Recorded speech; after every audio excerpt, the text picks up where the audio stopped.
दोस्तों, आपका फिर से स्वागत है मेरे चैनल पर। और आपका ज़्यादा टाइम वेस्ट न करते हुए मैं सिर्फ बात करूंगा दो पार्टियों के सकारात्मक पहलुओं पर। मेरा उद्देश्य किसी भी पार्टी के प्रति हीन भावनाएं, नफरत फैलाने का बिल्कुल नहीं है। तो आइए बात करते हैं दो अहम पार्टियों के विरुद्ध। एक है हमारी कांग्रेस और दूसरी है हम सबकी बीजेपी।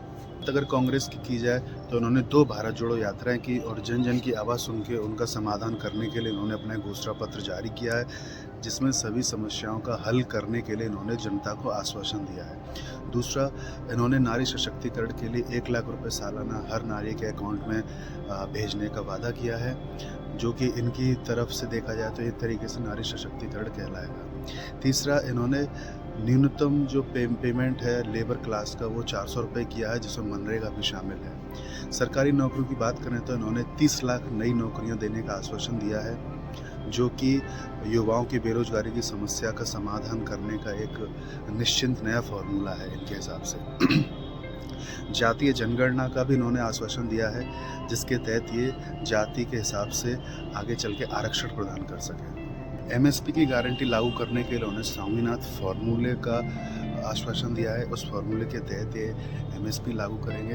हर तरीके का डेटा इनपुट जोड़ने के बाद इन्होंने हर समस्या पर अच्छे से समाधान करने का सभी को आश्वासन दिया है। तो ये कुछ उपलब्धियां हैं या यही कुछ भरोसे हैं जो इन्होंने अपने घोषणा पत्र में जाहिर किए हैं जनता की समस्याओं के समाधान के लिए। अब बात करते हैं हम बीजेपी की। तो बीजेपी की बात अगर करें हम, तो इनके कुछ आश्वासन इस प्रकार हैं कि सबसे पहले तो ये वक्फ बोर्ड से आज़ादी दिलाएंगे, जिन्होंने गैर कानूनी तरीके से हमारे देश की कई अहम ज़मीनों पर कब्जा किया हुआ है। दूसरा, ये एनआरसी लागू करेंगे, जिससे कि करोड़ों घुसपैठिए जो बांग्लादेशी हैं, जो हमारे देश में आकर बैठे हुए हैं, उनसे निजात दिलाएंगे।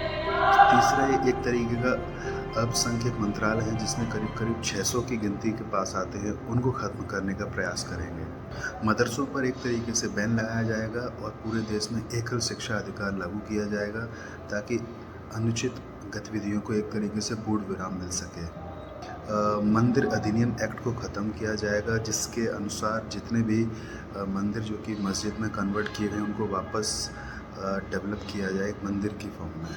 इसी एक्ट लागू किया जाएगा, जिसके तहत अनुचित शादियां, अनुचित तलाक, 2 बच्चों से ज़्यादा संतान नहीं, इस तरीके के नियम लागू किए जाएंगे। पत्थरबाजों और दंगाइयों की 100% संपत्ति और 10 साल की सज़ा करने का प्रावधान ये कानून में लेके आएंगे।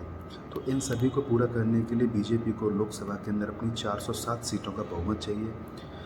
तो अब फैसला आपके हाथ में है कि आपको अपना वोट देके अपना भविष्य अंधकार में ले जाना है या एक प्रकाशित भविष्य की तलाश में आप जाते हैं। आपका एक एक मत बहुमूल्य है।